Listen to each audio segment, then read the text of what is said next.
Les Juifs de Médine avaient une insulte qui était utilisée. Cette insulte-là était le terme ra'ina, qui signifiait tout simplement cette personne-là, tu n'as pas à l'écouter, cette personne-là, elle est insensée, n'écoute pas son discours. C'est la signification de cette insulte-là ou de ce terme-là, ra'ina. Lorsque les musulmans sont arrivés à Médine, les Juifs ont remarqué que les musulmans utilisaient ce terme ra'ina.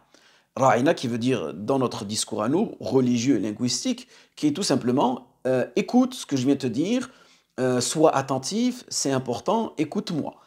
Et lorsque les Juifs ont vu que les compagnons utilisaient cette parole-là avec le prophète Mohammed sallallahu alayhi wa sallam, ils en ont profité pour en faire un jeu de mots et venir plus ou moins dénigrer les musulmans à travers ce terme-là.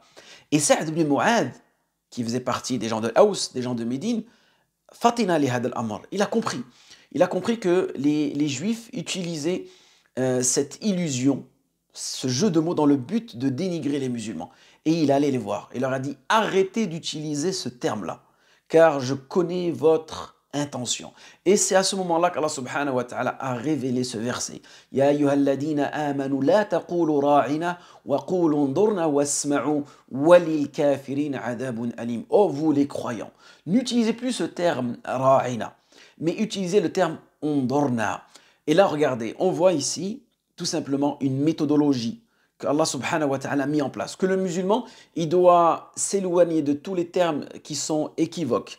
Il doit s'éloigner de tous les comportements qui pourraient porter à confusion. Et aussi le musulman, en aucun cas, il doit s'assimiler à une autre religion ou à une autre civilisation que la sienne.